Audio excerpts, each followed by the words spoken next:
To say there are a lot of weird things in Elden Ring would be an understatement. Anything from the environments, dungeons, mobs, bosses, characters, quests. So many aspects of the Lands Between are mysterious and unusual. Today we are going to specifically focus on the weird weapons of Elden Ring. Whether it's their visual design, abilities, scaling, unique properties, or all of the above, these 10 weapons we're going to look at are the weirdest of the weird.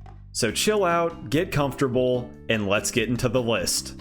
Number 10, Lizard Greatsword. First things first, I don't even know how this is considered to be a sword.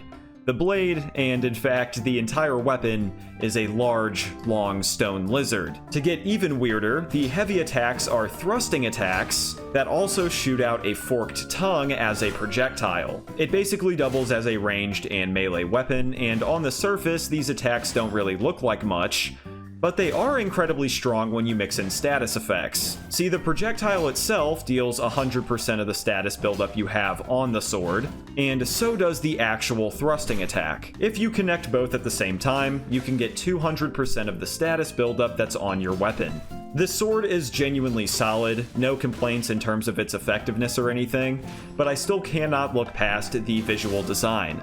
And of course it drops from the stone imps, which are some of the jankiest and strangest mobs you can find. However, it only drops from the imps in the DLC, specifically the ones found in the Scorpion River and Fog Rift Catacombs, with a glorious 2% drop chance. Furthermore, it's a low requirement dex weapon that does both strike and pierce damage, and I think that's why I find this weapon to be so strange. It looks absolutely ridiculous, doesn't even look like it would be effective. It has a very low drop chance, just looks awkward as hell to use. Then you actually build around it and realize it's this unusual sort of do-it-all weapon that can be considered a sleeper pick. It's weird, it's fun, it's unique, and that is why the Lizard Greatsword will sit comfortably at number 10. Number 9, Harp Bow. The sweet sound of music is the appeal here. Every time you shoot an arrow with the harp bow, you play a musical note. Barrage is the Ash of War that comes on it, which means you can play a bunch of notes in a row. It's music, it's not the best sounding, but it's music. However, the harp bow, outside of its ability to play a tune, doesn't have anything going for it.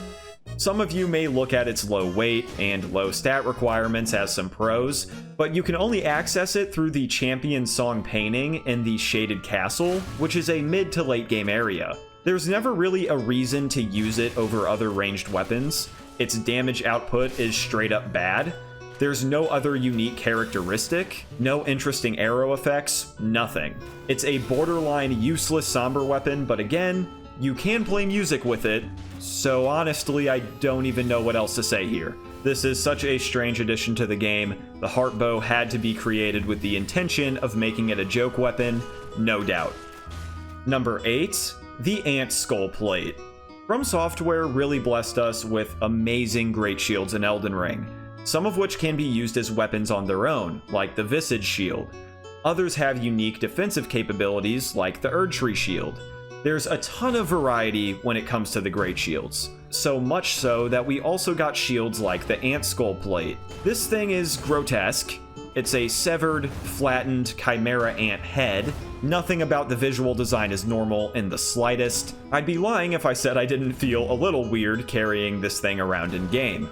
And the wildest part of it all, it's actually pretty damn good for a couple reasons. First, this shield is quote-unquote harder than other great shields, meaning it can make the attacks from bigger weapons, such as great hammers, bounce off when they connect with the shield. Second, it boosts your immunity by 60, which is your resistance to poison and rot, and hits from the shield itself inflict 90 poison buildup. Being stuck with Shield Bash for the Ash of War isn't a negative thing at all. I don't know though, a shield like this I feel deserves its own unique Ash of War. Regardless, I feel like there are so many ways you could design a poison shield that make a bit more sense than, again, a giant detached ant head. If you look at the backside of it, you can even see some leftover ooze from where it was separated. Oh god, it's so gross. The ant skull plate is found in Noxtella within a chest to the west of the Eternal City site of Grace. It being found in a chest adds to the weirdness even more because it makes you wonder who decapitated a massive ant, looked at the head, and said, yeah, I'll save this one for later. Also, this is not the only severed body part weapon on this list. It only gets weirder from here. Number 7. Shadow Sunflower Blossom. When Elden Ring released a few years ago, I thought Veray's Bouquet would be the only flower weapon we would see in the game. Then Shadow of the Erdtree came out, and well, here we are. The Shadow Sunflower Blossom is indeed a colossal weapon in the form of a black sunflower. It is a strength faith weapon that has a one-of-a-kind weapon skill called Shadow Sunflower Headbutt, where your character will perform a holy overhead slam, allowing for 2 follow-ups. This can delete enemies so easily in PvE, and it is bound to catch some people off guard in PvP. It even has overhead slams for its heavy attacks that can be found on other colossals like the Great Club. But let's not forget what we are wielding here. Veray's Bouquet is a metal mace in the shape of flowers. The Shadow Sunflower is an actual flower. This weapon kind of feels like it shouldn't work in the first place. Don't get me wrong, it's incredibly light for a colossal and is effective in combat, but it's still a damn flower. And to make matters even weirder, this is technically another body part weapon, like the ant skull plate. And no, this isn't the last one we're gonna look at either. It is the quote-unquote head of the Scadutree avatar boss in the DLC, and as you can probably guess, you can acquire it from the Scadutree avatar's remembrance after defeating it. I personally do enjoy using the Shadow Sunflower Blossom, but oh my god, is it such an obnoxious weapon to carry around. Weird look, weird Ash of War, weird across the board.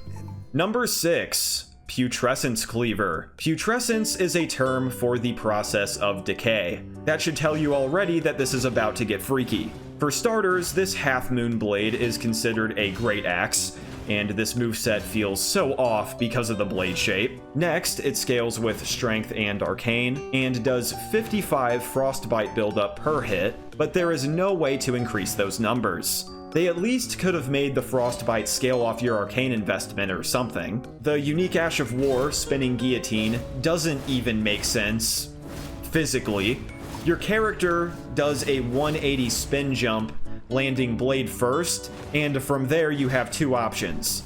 Repeated Ash of War inputs will make your character keep doing spin attacks, or you can do a heavy attack, which is another leaping spin attack, finishing things off with a triple spin once you land. Spinning Guillotine is easily one of the craziest sequences of attacks I've seen from an Elden Ring weapon, and I imagine it's the reason FromSoft decided to keep the Frostbite numbers so low. They could have just let it scale, man. It's so disappointing. And finally, circling back to its name, the Putrescence Cleaver. If you couldn't tell already, this is indeed made out of human remains. Yay, more body parts, and no, this is not the last one! Not to mention, this drops from the Putrescence Knight boss from the DLC, or rather from its remembrance. I will never forget how stunned I was when I fought it for the first time. Such an eerie boss. Number 5. Winged Greathorn. Alright, I'm looking at the rest of this list, and I'm realizing most of the remaining weapons involve detached body parts or resemble one in some capacity. What the fuck is up with this game? The Winged Greathorn is yet another great axe with some interesting characteristics. It's a quality weapon, so it scales with strength and dexterity. I'm confused as to why this isn't a magic weapon, considering it's acquired from the Ancestral Spirit boss. Soul Stifler, the Ash of War, also makes me think this should 100% be a magic-based weapon. It's a slow AoE debuff that increases the damage enemies take by 15%, for 60 seconds. As a sort of support weapon, or fight opener, the Winged Greathorn is useful. However, in terms of using the weapon itself, I'm kind of on the fence. It's not really worth it outside of the Ash of War.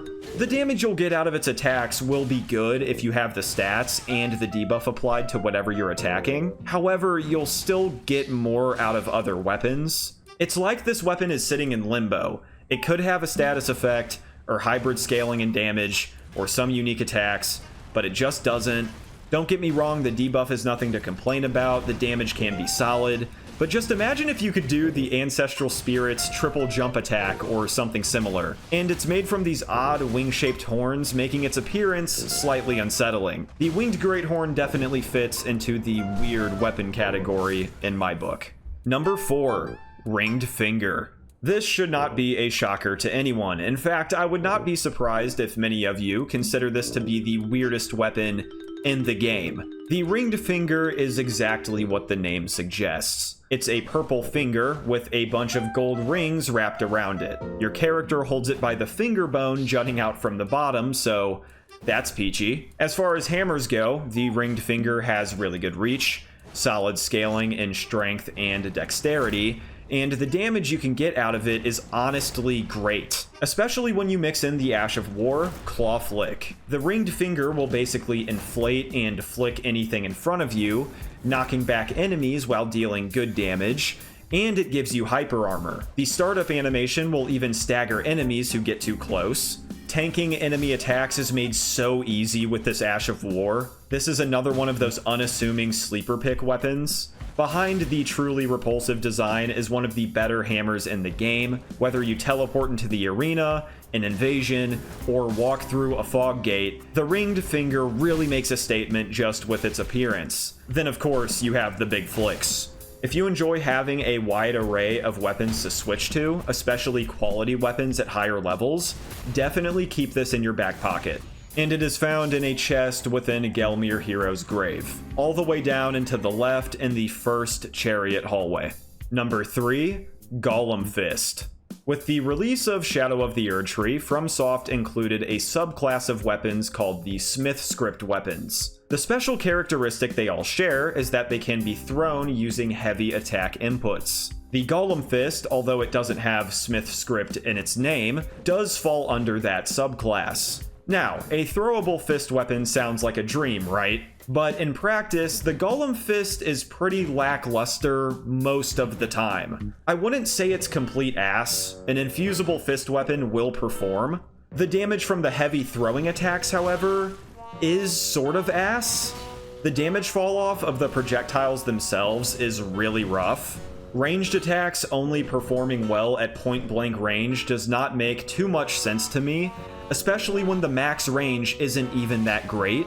However, you can buff the damage of the heavy attacks using the Axe Talisman, Smithing Talisman, and successive attack buffs. If you manage to land both the melee and ranged parts of a fully charged heavy attack, the damage numbers don't look terrible by any means. Of course, it's still not super practical though. Visually, the Golem Fist isn't appealing either. They look like massive dried turds on your character's hands, and they only mesh with equally ugly armor sets. It's hard to find a reason to use these over other fist weapons or Smith Script weapons. Incredibly goofy, definitely has some wasted potential. I think the damage fall off is way too harsh. And on top of all the weirdness, you have to farm for this weapon too. It has a 3% drop chance from the Stone Thrower Golems in Telu's Ruined Forge. If you decide to go get them and try them out, get ready for some strange interactions. Number 2, Lamenting Visage. Calm down, calm down. This is just a stone lantern that resembles a head, with a spooky expression and glowing eyes. Yeah, not too bad, right? The Lamenting Visage is a torch that scales with strength, and if you have really high strength, you can get decent damage when you smack enemies with it. If you really need to, you can block attacks with it as well. The defensive stats are shit though, so don't rely on it for that too much. The main use for the Lamenting Visage, on top of lighting up dark areas, is to make yourself harder to detect with its unique Ash of War, Blindfold of Happiness. It works just like the Unseen Form spell, except it lasts for 15 seconds and not 30. It does have a long startup animation, but it does make a really funny noise, which to me is the main draw here. It's useful for sneaking through the Abyssal Woods in the DLC, among other areas. In PvP, it's supposed to change the range at which opponents can lock onto you. However, I have had weird experiences with that whole mechanic. It seems that when I lock onto someone before they use Unseen Form or Blindfold of Happiness, I will just stay locked onto them. On the other hand, I have had experiences where I haven't been able to lock on or stay locked onto someone who uses one of those buffs. The whole mechanic is pretty whack in PvP, but it is genuinely useful in PvE. Overall, the Lamenting Visage is a whack one. You can find it in the lower level of the Lamenter's Jail in the DLC. Number 1, Gazing Finger. We've already seen a finger weapon and multiple head weapons. Now, what if I told you the Gazing Finger is literally both? That's right. This colossal armament is the head of the Finger Mother Metter from the DLC. A fingerhead, a head finger, whatever you want to call it. This is, in my opinion, the weirdest weapon in this game, hands down.